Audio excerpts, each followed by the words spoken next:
You're live. Hello, everybody. I'm so happy to be here. My name is Shalita, the nonprofit Easter O'Neill. And tonight I'm going to talk to you a little bit more about how do you plan a successful fundraising event.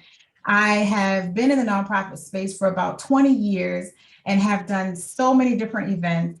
I get joy and pleasure out of it. And so whenever I can help other people to be able to have events that'll help them build their networks, I'm super duper excited. So in a second, I'm going to go ahead and share my presentation. And we're going to, at the end, open it up for questions. So please, if you're looking at this through Facebook or Instagram or wherever you're seeing this, if you have questions and comments, I want you to please make sure you put them in the comment boxes, and then I will check at the end so that we can have a dialogue. So, make sure you get your questions ready. So hold on one second. Let me go ahead and share my screen.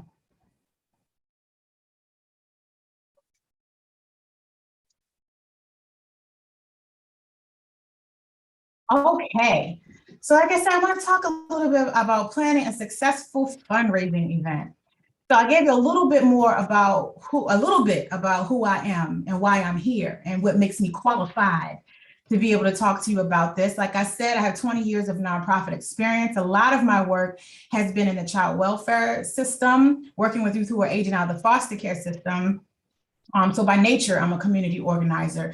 I want to say about 6 or 7 years ago, I decided that I wanted to use all that I learned building my own nonprofit organization when I was just 25 years old, and all the barriers, challenges, successes, strengths, and everything that I experienced with that to help others to do the same thing. So I've been really channeling that into my work, more specifically with Black-led grassroots organizations in the community and across the country, and even internationally, as we see here, right?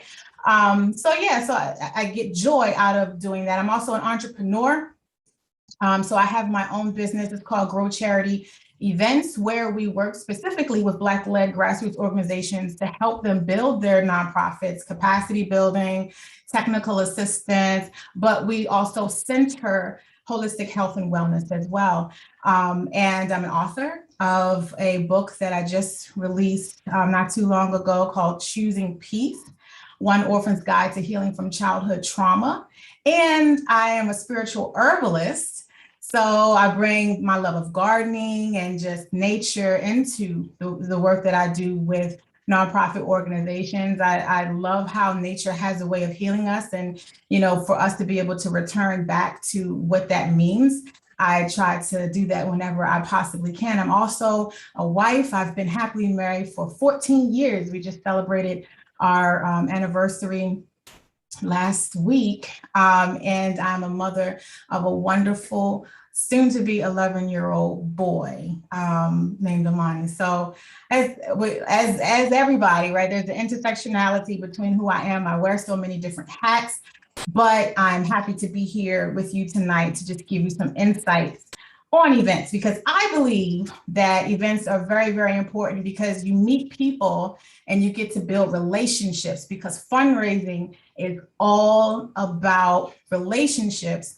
And you're fundraising, whether you're hosting an event or you're just talking to somebody about your nonprofit organization. So that's a little bit about me, but let's keep it moving. I want to talk to you tonight about, just to give you an overview of what we will touch on. One, establishing the purpose. When we're talking about having events, we definitely need to make sure that we are clear on why we're having an event, and not get sucked up in, I just want to have an event because I want to have an event, right? We'll go into that. But establish a purpose and desired outcomes, assemble your planning committee, right? Determine your venue and theme. We're going to talk about inviting speakers and panelists. We're going to talk about getting organized. How do you promote your event? And then the good stuff, raising the money, the day of the event activities, and then event follow-up. So establishing the purpose. So we really want to be able to be clear, like I just said, about why do I want to have this event? Is the purpose raising funds? Because not every, well, even though no matter what you do, no matter what event that you're hosting, there's a fundraising element, whether you're directly asking for money or not, right? But there are some events where you are really upfront about this. There's ticket prices. This is a fundraiser. And in some events, it might be about raising, raising awareness, right? So you're not necessarily asking for people to pay for tickets, but be clear about what is the purpose of the event and how much money do you want to raise. If you're raising funds and you're upfront about raising the funds, fundraising event, then you want to make sure that you have a goal of that. I can't tell you how many times I talk to people and they're like, yeah, I want to have an event. I want to bring people together and I want to raise some money. Like, how much you want to raise? I don't know. How much it's going to cost? I don't know. So make sure that you're clear on these things up front. And then also making sure that it's in line with what you do as an organization. And that, what I like to talk about with my clients is making sure that you're very clear on your mission and how you want to achieve that mission, so that everything else that you do, including your fundraising events, is in line with that and is going to get you closer to what it is that you say you want to do in the community. So be clear on the purpose of the organization, because you're going to have to assemble a planning committee, or I recommend you assembling a planning committee. And it doesn't have to be intimidating. When I say that, people, I've got to recruit 15, 20 people to come on a committee and help me plan this event. And it's going to be, you don't necessarily, it doesn't have to be all of that, right? Depending on the purpose of your event, you get to tailor it to what it needs to be and what it needs to look like, and to what scale it needs to be. But you still need to have people other than yourself, for those who are founders and founders out there who are growing their organization, who, we're used to doing everything on our own. We're used to, hey, I'm gonna call a couple of people, we're going to, throw this event and it's all gonna come together somehow. We know that doesn't sustain you, right? It can actually stress you out if you don't have people that can help you with the different pieces of putting on an event. So typically what I like to say is, ideally, we have 5 to 7 people. It doesn't have to be, like I said, it doesn't have to be a whole bunch of people, but 5 to 7 people who can take on different pieces of the work. So whether that's, you have someone who is responsible for helping coordinate with the funders or the sponsors, or you have someone who is responsible for working with the speakers and the people who are going to be attending, and you have someone who is making sure the overall event is coming together. And make sure you have committee roles and descriptions with that too, so that when you're asking people to step into those roles, they know exactly what they're being asked to do. And that way we won't have any issues where people don't, can't be held accountable, or you're not clear on something, or as you start the planning for the event, the person drops off, they don't know what they're supposed to be doing. So you should have roles and descriptions that are in writing, right? So when somebody says, I want to help you plan that, yeah, I want to be on your planning committee. Okay, well, this is what I need you to do, and this is what it entails. And be very clear about the time commitment as well, because people have their lives and you don't want them to not know how much time it takes to put into helping you or volunteering for you, and then get in the thick of things and disappear because they signed up for more than what they could do.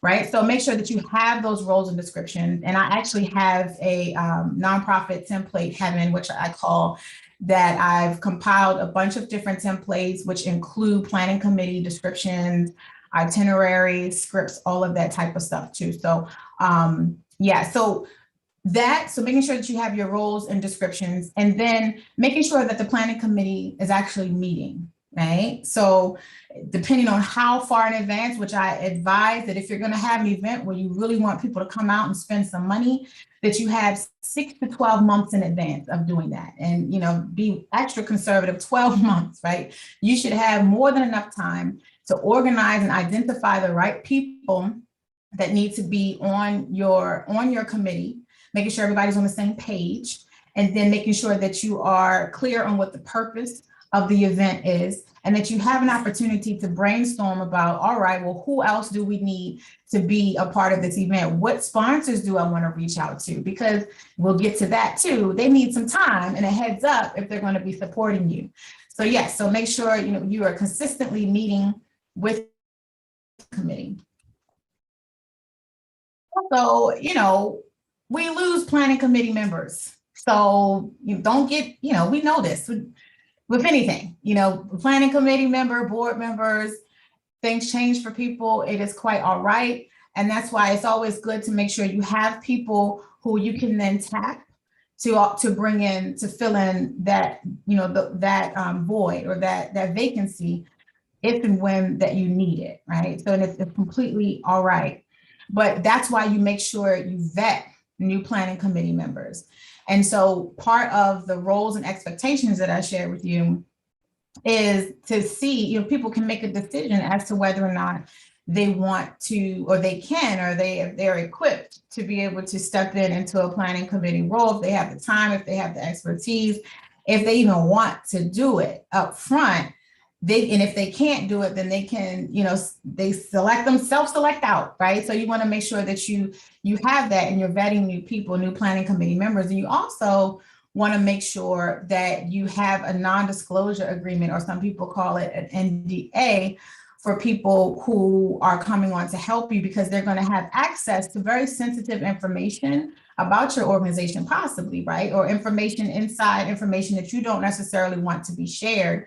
Or if you do, you want to be able to dictate, right, or control how that information is shared. So you need to have, I suggest, not everybody does it, but I suggest you have an NDA in place and have people sign that, so everybody's clear that what goes on in the house stays in the house. Okay. And again, with the templates that I have, and I can share, I'll share at the end when I have my contact information where you can find some templates of that. But if you have your own, just make sure you have those in place as well.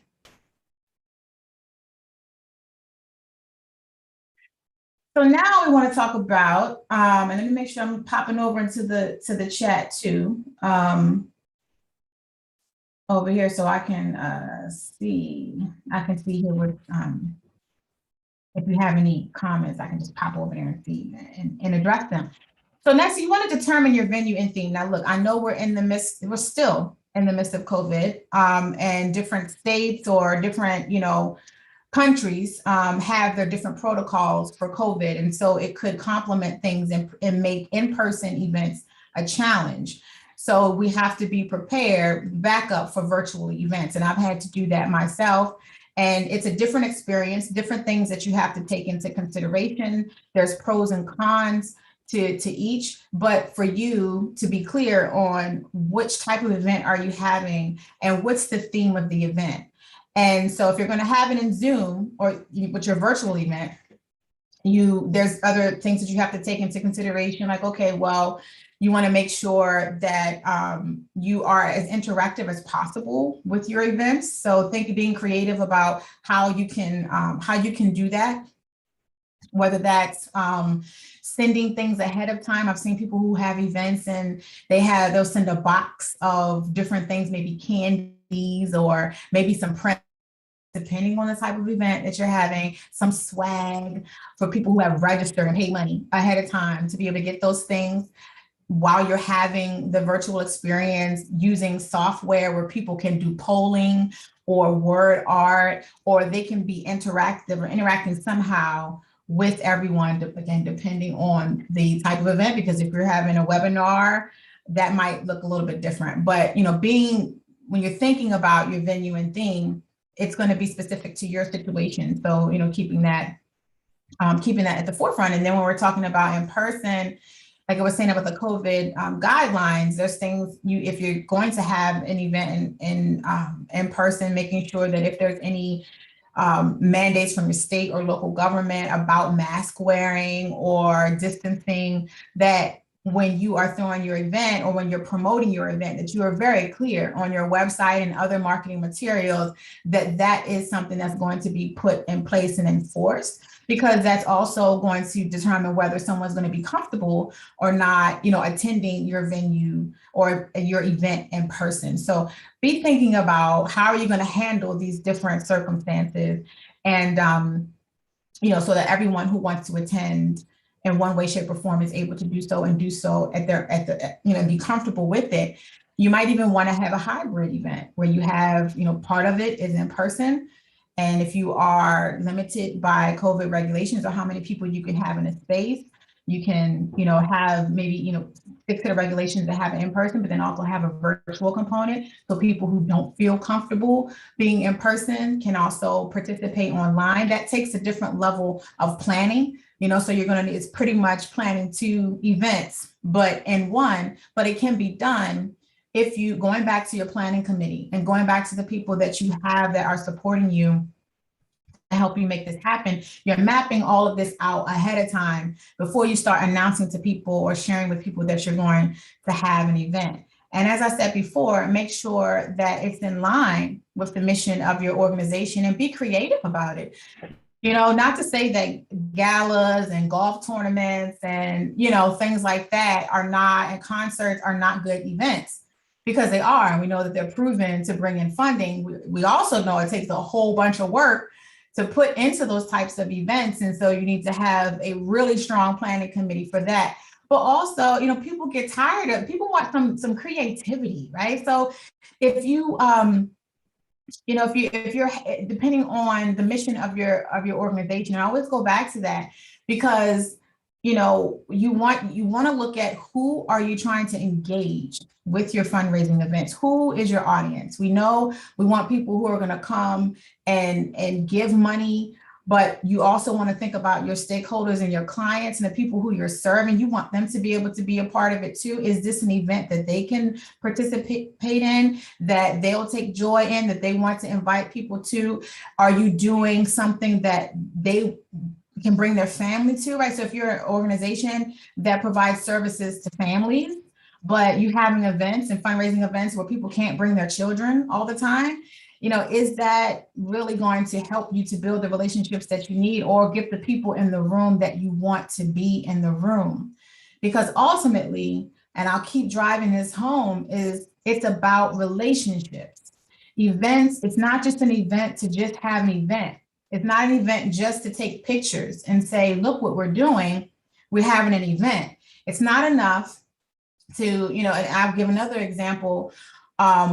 If you, I know here, and not just Maryland, but an example here in Maryland, you have organizations who, back to school time, everybody wants to do a back to school drive. Everybody wants to get backpacks and all, and that's not a bad thing, right? But then we have organizations who don't work with kids in schools, who are not centered around education, who are like, I want to do a backpack drive, or I want to go feed the homeless. And not to say that that's a bad thing, because we need organizations to do that, but they don't work with homeless populations. That's not their lane, but they're wanting to do all of these different events, right? And to say, hey, look at what I'm doing, but is it having an impact on, or feeding into the impact that you want to have in your community and with your organization? And if the answer is no, it doesn't directly impact that or influence that, then there's other events that you could be doing that do. So that's why I bring that up.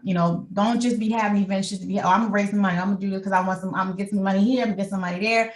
Be thoughtful and strategic about the events, the fundraising events that you choose to host, because they take time and effort to do them right. And you want to make sure you get the right people there, because those are the people who are either going to help you build the relationships, the long-term relationships that you're going to need to make a difference in the community, or they're either are those people or they know those people.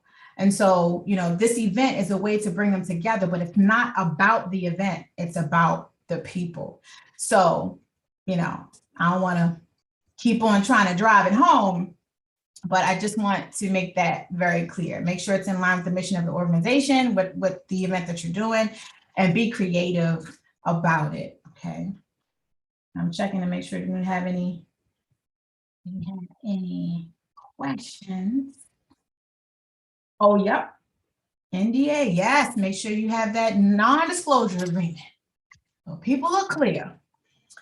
Okay, so after that, let's say already you already know. You have the theme down, you know what you want to do, being creative, it's in line with your organization's mission. You've got your planning committee that's, all on deck and ready to work. And let's say, okay, you have an event where you want to invite speakers, you want to have panelists, you want to share some information, you want to educate people, and you want to draw people in to the event. And so we always have this conversation, or I've been a part of this conversation. I'm, as you see, also a speaker myself. And so I've been on both sides, whether it's recruiting speakers or being a speaker or a trainer at an event. And this comes up to pay or not to pay or not pay. And you can do both, right? But these are some things to consider. If you are a smaller organization, or this is a newer fundraising event, and you don't have money to pay people to come to these events, then it is perfectly okay to make that clear to the people who you're asking to speak, right? And so that might determine who you reach out to your closest networks, or people who know you, familiar with you, who respect you, who you respect, who understand the mission of the organization and what you're trying to do. And they know that this is not about money. This is not, you don't have it to give, but they know ultimately they want to help you to build the work of the organization, right? So I found on both sides, I'm very clear and upfront with people about whether or not I can pay them. And if I cannot pay them, it's I can't pay you. But, there may be some other things that you can provide to them, like maybe if they're an author, if they're an entrepreneur that has services or products that they can market and promote those attached to the event. And then other people just want to support, right? And then so we're being mindful of how much time are we asking them to volunteer and to give. So just being very upfront about what you're able to do. However, when you are developing your budget, which that's another thing you should have as we're looking at the purpose and the theme and what you want to do with your fundraising event. How much do you want to raise, and how much do you plan to spend with your expenses? Right? Because you need to be clear on that. And ultimately, we want to build in speakers' fees and honorariums and stipends for people who are giving of their time. You may not be able to do that initially, but being mindful that you need to put that as a line item so that someday when you do get those sponsorships, and we'll talk about that, you'll be able to compensate people at some level, right? That is your intention. It should be your intention.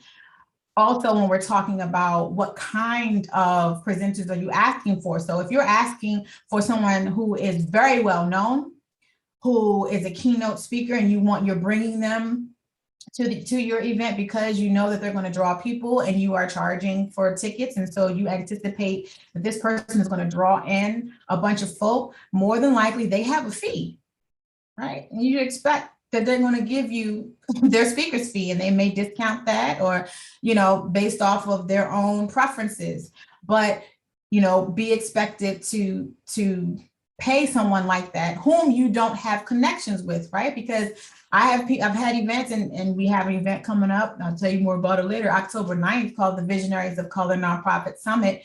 But I have keynote speakers who have been doing the work in the community, and what their work is aligned with the event. And so they don't charge for that, right? They're not charging me for it. But if I go to an Oprah or somebody who I don't know, but I'm like, I know if I get Oprah here, everybody and mama gonna want to be here, and I'm gonna go some money. Oh, you're gonna pay Oprah prices. So just be prepared, right? You have to look at your situation, the type of event that you're having, your connections, the type of money that your organization has on hand before you plan your event, and just where you're planning to be, and go with your event eventually. All of those things matter as you're trying to determine, can I actually pay somebody, right? And if you don't have the money, you don't have the money. My grandmama used to say, you can't get blood from a turnip, but you need to be honest about it and upfront, and you'll be surprised with how many people have no problem with volunteering, depending on what you're asking. So where to find speakers and panelists? I just said, these are people who you may already know. And I'll go back to, if you're running a nonprofit organization to do something in the community, you should be connected to the community. I know I don't have to say this to you, but I'm gonna say it to you, you know, because maybe somebody else is listening. I've had so many people who they do, you know, have events and they want people to come to their events and nobody know who they are because they're not at the tables outside of the events. Right. So the events are just that, events that happen, but you should be active year round in the community so that when it comes time to invite somebody to speak or invite somebody to come to something that you're having, it's more than likely that they will make time to come and be a part of it and may even do it for free because they already know that you're about your business and that you are about impact.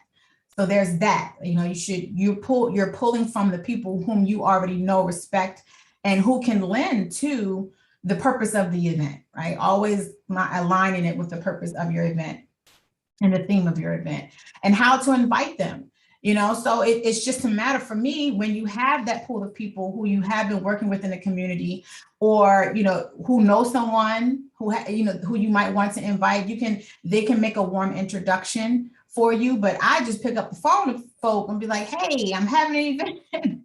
Are you available on this date and time? You know, it could be simple or as complicated as you make it, right? So, but that's how you invite people. You invite them. Those who you know closely, you can just pick up the phone or send them an email and ask if they're available. And if they are available and they're willing to come in, then you send them the rest of, or someone on your planning committee sends them the rest of the information.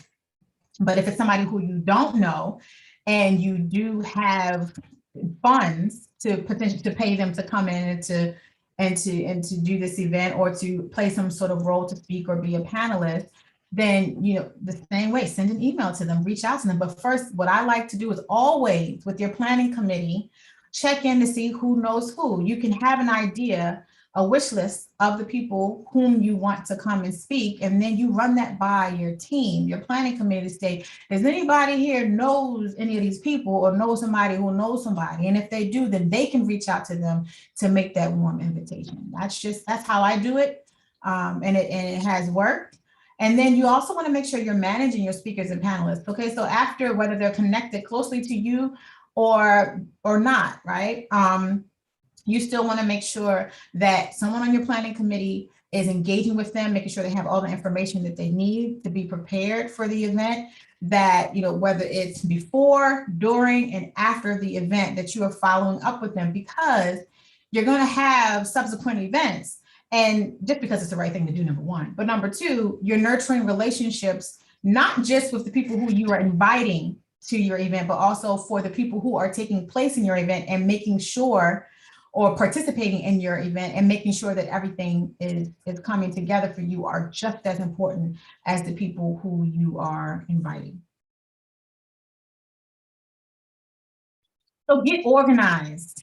Get organized. Take a moment and put the time, take a step back to organize yourself and your planning committee. So, you know, it's one thing if you're doing something by yourself and you organize with yourself. You're like, okay, self, I'm going to write this note and I'm going to keep this checklist and I'm going to keep myself organized.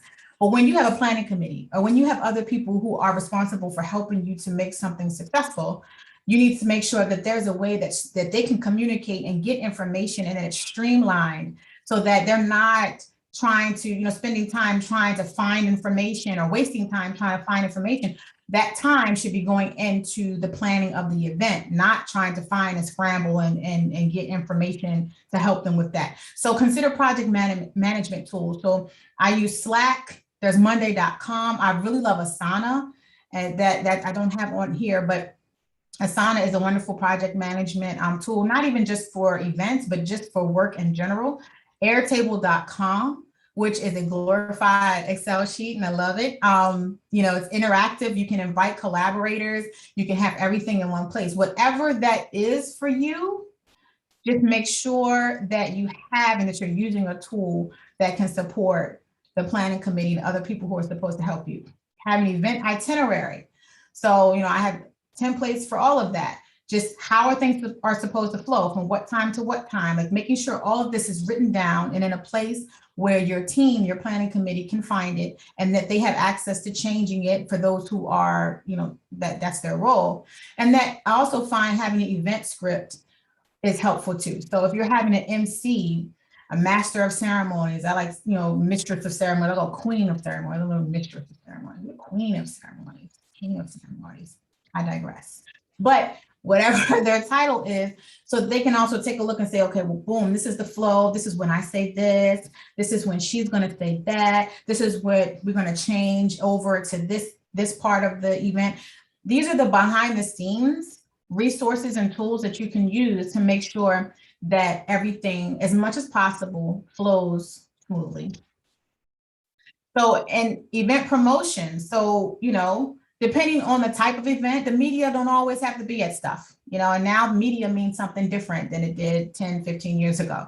Like that could be, you have someone who has a YouTube channel or something like that, that comes and promotes or whatever, but just be thinking about who do you want as it's appropriate to your mission and to the event. Who do you want to be present to come and help you spread the word and to give you a platform, right? There. So engaging the media, marketing materials. So you want to make sure that you put effort, right? Effort into your marketing materials, or at least have someone who that is their skill set. Either they're a graphic designer, branding professional, something like that. And even if you don't have that person, use the tools like Canva. There's so many different things out of Vengage that has templates where you just do plug and play, Spark Adobe. Make sure that your marketing materials are crisp and clean. They're engaging, that if you saw it, you would want to come to an event. Make sure that you put effort into that. And if that's not your thing, which everything doesn't have to be your thing, I go back to your planning committee. Who on your planning committee has that type of expertise? And when you're determining who you need to invite to your planning committee, then you know that that's somebody you should be looking for. Right? And using social media and ads and determining when you need to do that, because ads can be expensive. I will go back to, it's all about people and relationships. Do not forget about the panelists, the keynotes, the volunteers, the people who are helping you to make your event a success. They also have networks. So, you know, for instance, for the event that we have coming up, and on the VOC and on October 9th, the panelists and the sponsors, right, who they have direct connections to the people whom we want to have at the event. And they are working with grassroots organizations. They are working with organizations of color, and that is our target audience. And so we share the information with them and make sure they share it with their networks, and very targeted, right? And that doesn't cost anything to do. So don't forget about the people who are participating in your event and their power to be able to target the population that you want to engage. And that doesn't, like I said, doesn't cost you much or anything at all. And if you're going to use social media, make sure that the people who you want to share the marketing materials, that they have templates, versions of things that or ways to promote, so that they don't necessarily have to take a whole bunch of time figuring out what to say. Make sure that they already have those templates in place so they can cut and paste, or also add, you know, take a second to add their own flavor to it, but that they're not creating this stuff on their own. Give people what they need to be able to confidently talk about you and about the fundraising event. Raise your funds. This the part. Okay, this the part right here. I already said creating a budget. We already have a budget. We got to this point, you have a budget. So you know how much, around about how much things are going to cost you and what's going to go into making this event happen. I would say a lot of people hinge on ticket prices, and that's not necessarily what makes the money, right? Especially if it's a newer event, excuse me, if the type of event. So it depends on what you're charging for the event, for people to gain access. All of that matters, right? So it's not necessarily that you're going to, oh, we're going to make $100,000 from our ticket sales.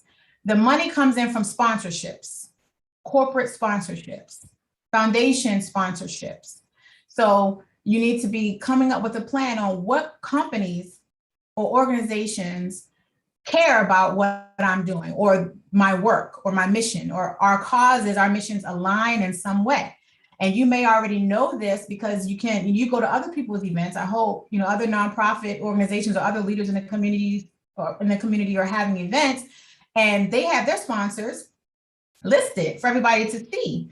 And so it might be an organization that is very similar to yours or the cause, you're working with the same population of people, and they're getting this funding, these corporate dollars, and it gives you an idea of who maybe you can reach out to.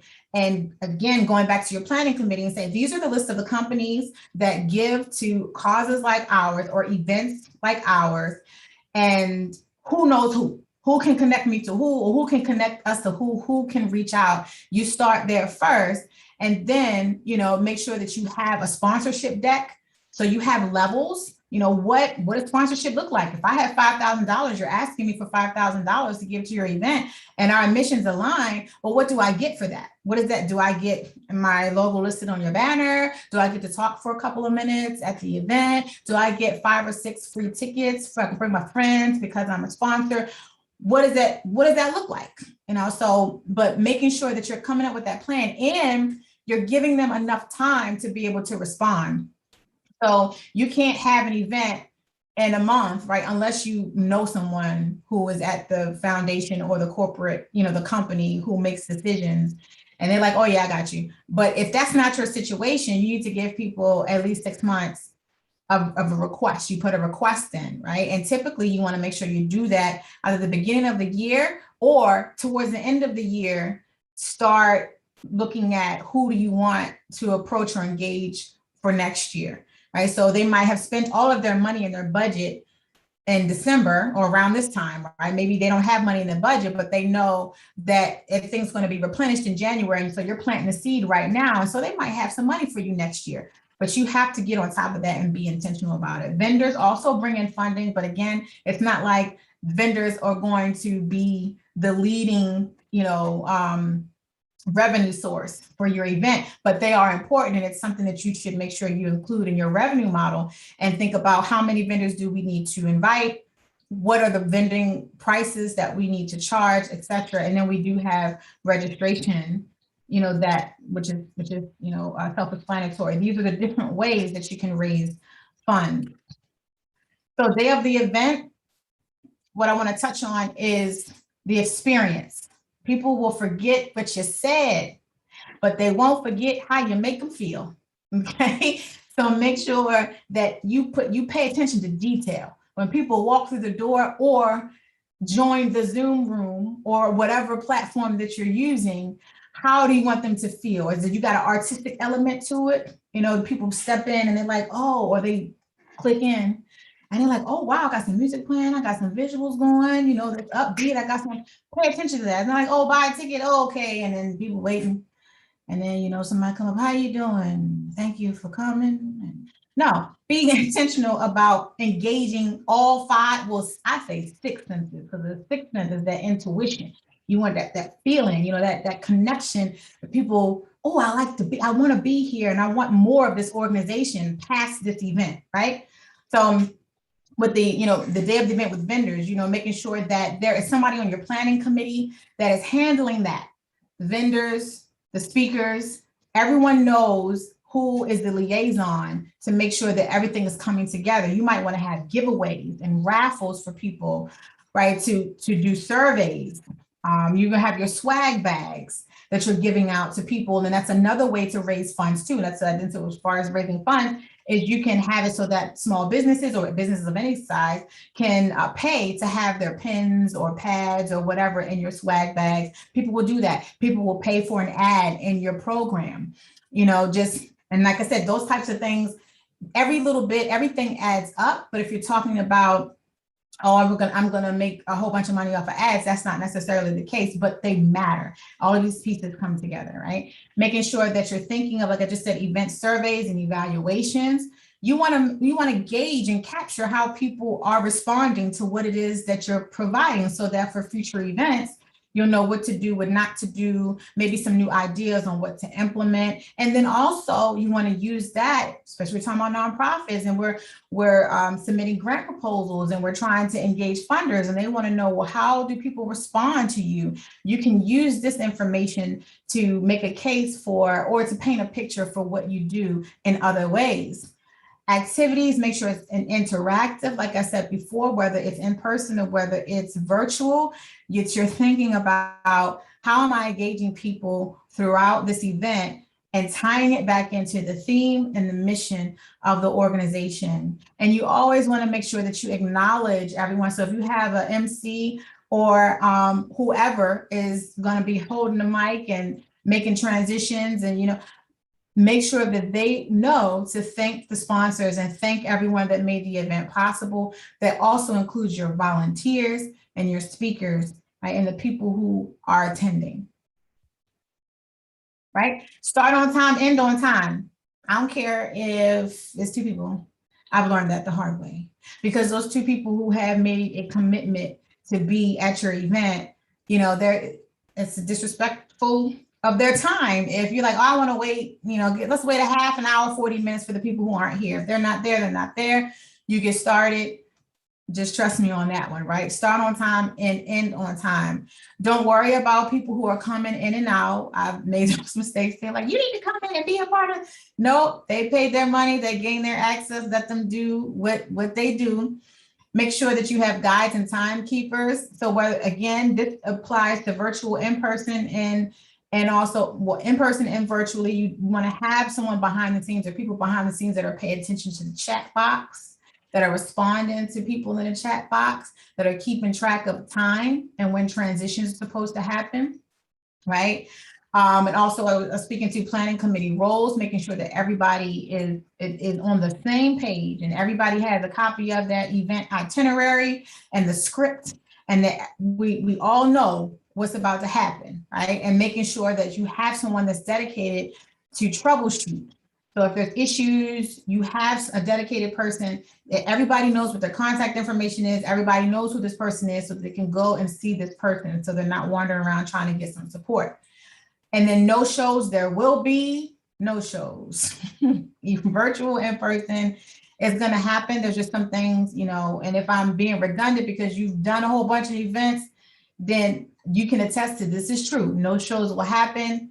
Things will happen behind the scenes that you cannot foresee. But when you have planning committee members and everybody's on the same page about what needs to happen, people on the outside will not know what's going on, or they should not know what's going on, or what didn't happen, or what should have happened.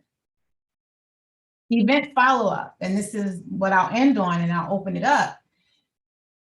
This event that you're having is all about the people, the relationships, the experience that you're giving them, that's tying into, like, you are pouring into them and helping them to experience what it is that you do.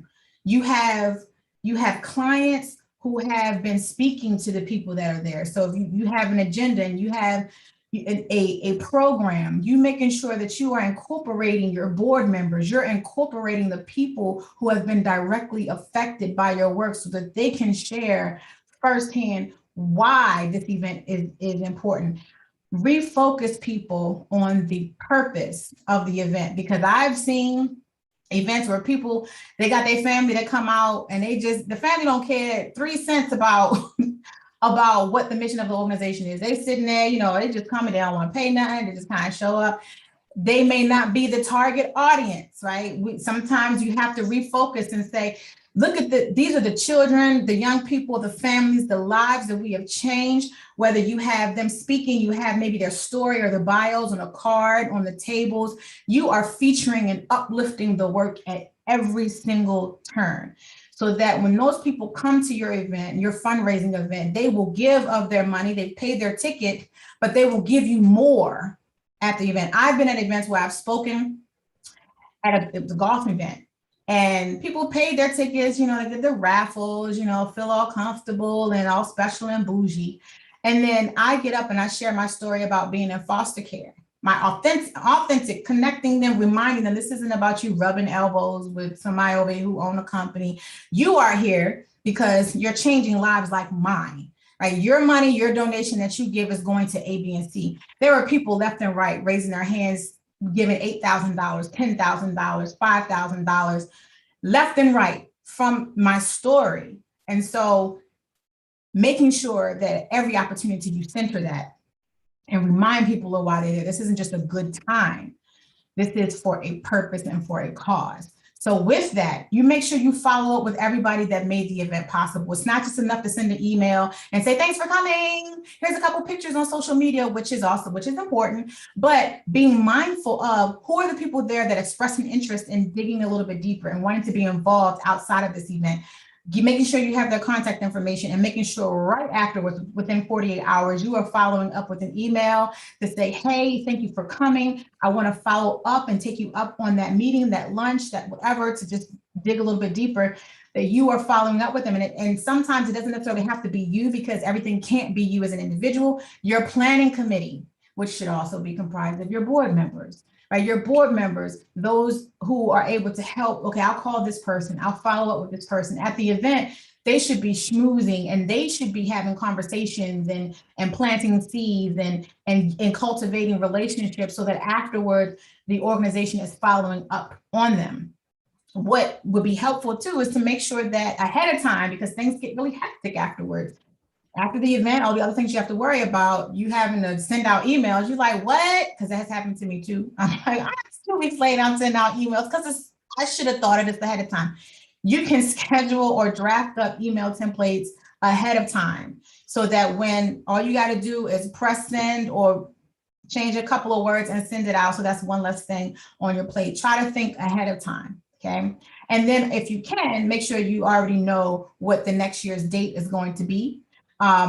Or next, the next year's event is going to be, or the next event date is going to be, if you do know that, so that people who are excited and they're feeling good about what the experience they just had, like, oh, I want more of that. Oh, I'm gonna be there. And this time I'm gonna bring 5 of my friends, right? So, I hope that what I shared, I know an hour is a short amount of time to be able to share all of what I've learned with event planning, but I hope that what I have shared with you has been helpful. I'm gonna hop on over to the YouTube or the comments to see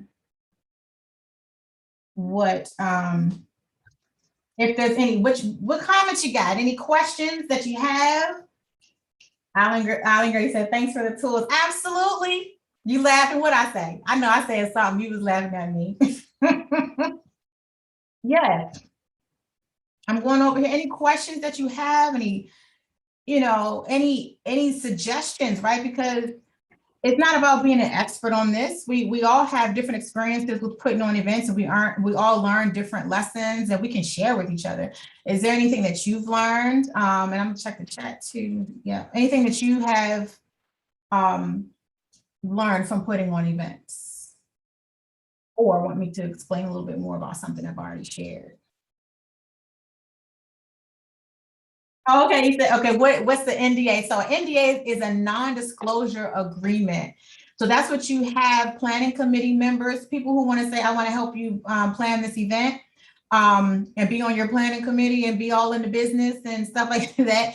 There's an agreement that they signed that pretty much says that whatever information that they're privy to, confidential information about the organization, that they are not allowed to share that. Depending on what else you want to put in the NDA, it also can say that they're not allowed to use any of what they've learned from their participation to replicate without your permission. It's just like what goes on in his house stays in his house, sort of saying. So you know how people could be. Okay, so you might want to have that. And like I said, to tell you a little bit more about the Visionaries of Color Nonprofit Summit that's coming up, if you go to the VOC summit.com, It gives more information about our summit that's coming up October 9th, and it's for, what I say, leaders of color, visionaries of color. You don't have to be local. We have a hybrid, so we have people who are going to be in person, and we also have a virtual component, and it's from 9 a.m. to 5:30 p.m. Part of the work that Grow Charity, my company, does, we come in and we put on events that are centering our greatness as Black folk, right? So our ancestors, we have ancestral reverence, we have holistic health, you know, as far as we have poetry, we have people who are really centering self-care and how racial biases plays into our ability to be able to get the work done in our communities. And we need a space, a safe space as people of color, as Black folk, to talk about that and to talk about what are some things that are shifting that are making room for us to be able to get the resources and opportunities and information that we need to change our communities. So, you know, if you're interested in that and you want to, you know, come through, just like I said, the vocsummit.com to learn more about that, and we hope you can join us. Any other questions? I'm hopping over here. We have about, looks like we got 10 minutes here. Don't be shy. Don't be shy. And while I'm waiting to see any other comments, I just want to reinforce. That, and here's my contact information. So if you want to reach out, you know, please feel free to do so. I have a Linktree website that's on there that gives you all of the different links of the things that I'm doing. So it's, you know, as opposed to having a whole page full of different links and websites, go to my Linktree. Follow me on Instagram, The Nonprofit Ista. I'm also on Instagram as Black Herbalista, so BLK Herbalista. Make sure you, you know, follow me on there. I'm on LinkedIn as well. You know, just recapping, just making sure that you take the time to, we're talking about a fundraising event that you want to bring in a decent amount, significant amount of money into your organization, deserves planning. It deserves some time for you to slow down and to engage other people, you know, around helping you to bring this to fruition. We can't always be a one-person show. So take the time to slow down, organize, or I said, build your tribe, whether it's with fundraising events or anything, build your tribe of people, make sure everybody's on the same page in writing about what their roles and expectations are so that they can commit to them or gracefully bow out of them. Make sure that you are giving people enough time to be able to prepare to be at your event. You plan an event and you got 1 month before the event and you haven't had previous events and nobody knows about, like, you know, you have to make sure you give people enough time to be able to come to an event. So as much as in far in advance and possible as you can, to make sure that you are giving people notice. And I've been I've been guilty. Like, I don't want y'all to think I'm over here perfect, having all these perfect events. I'm telling you the lessons that I've learned, the mistakes that I've made, the things that I've done that have worked very well. You know, I've raised thousands of dollars, you know, $50,000, $60,000, $70,000 at different events at the event, and then cultivated hundreds of thousands of dollars after that because of the relationships that I've built from there. So that is what I want you to remember, is it's about relationships. Use an event as a tool, It's not about, I'm gonna have an event, thanks for coming, here's some pictures, bye. No, it's not about that. You know, it's about, okay, let me put some thought into this. Let me cultivate these relationships. Let me follow up. Let me, you know, it's just a space for you to be able to showcase your greatness, your organization's greatness, the purpose, the mission, the passion behind why you do what you do, and get people excited about following you and being a part of your journey for the rest of the year. Until the next event, people are going to be excited, engaged around the work, and will even help you do the work, right? You got people with different types of expertise that you'll meet. You're like, I need a graphic designer. Okay, well, hey, you just had this event, you'd inspired somebody, and guess what they do? they're a graphic designer, they're a branding artist, or they know someone who can come in and want to do this work for you at, you know, reduced, free, whatever, but you have that relationship, or they know somebody, oh, now that they've seen and felt what you're about, now they know a funder and they're going to go and talk about you, you know, to this funder and then make that introduction. And so that person may have paid $50 to come to your event, but they just made you a connection that's $100,000, or over a course of a number of years, this organization or this foundation or this individual has given you, you know, $100,000 off of your one event. So I hope that was helpful. Just want you to just be, you know, be mindful of the experience and the planning that goes into a successful fundraising event. And Island Girl, you said, oh, the examples for graphic designing. So there's different software that you can use when it comes to designing your promotional materials, you know, and not everybody has or knows someone who's a graphic designer or can afford someone to come in and to do all kinds of, you know, cool, crazy things. But we have stuff like Canva, canva.com, like Spark, Adobe. Like there's so many different types of apps and software that you can use to design, you know, that have templates already. So you see, well, I like that template. Let me just change some colors around and put my words in there. And then it looks so professional. It looks like somebody spent hours. I'm known for that. Like if I can't, and I have a branding professional who's a part of my team, and she's absolutely magical, but in a crunch, when I need to do something really quick and I want it to look good and crisp and clean, I use those types of tools. So make sure you're using the tools around you to brand and promote your event, and then also to keep your team, you and your team organized and everything streamlined. And you said you learned new strategies. Thank you for being your authentic self. Absolutely. I don't know how else to be, y'all. You know, I'm not for everybody, but you know, I'm for somebody. And I hope that what I shared was helpful. And again, here's my information is up on the screen. You can screenshot it. I hope you follow up with me if there's additional ways that I can be supportive to you.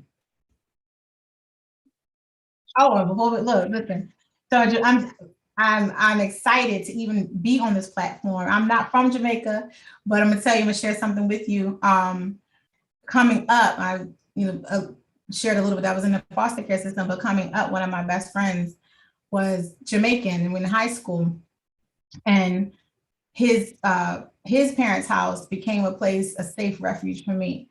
And I'm telling you, it has meant the world to me. I tapped into my love for reggae music, for dance hall, and I tapped into, I can understand patois, I can understand. Don't ask me to say nothing, you know, because I'm gonna sound real messed up. But I can understand it, the love, the authenticity, the realness that they exposed me to, and how they embraced me, you know, really meant a lot to me growing up. And so I always gravitate and I really connect with people from Jamaica, because I kind of feel maybe in another life, you know, I was Jamaican. And so I'm thankful that y'all adopted me and have poured into me and loved me and accepted me. And so being able to be in this space, invited by Rachel Dosing, who I absolutely adore and love and respect, has been really sweet. So thank you for listening to me. And I know that I'm here in the States, but there's certain knowledge that transfers above everything else.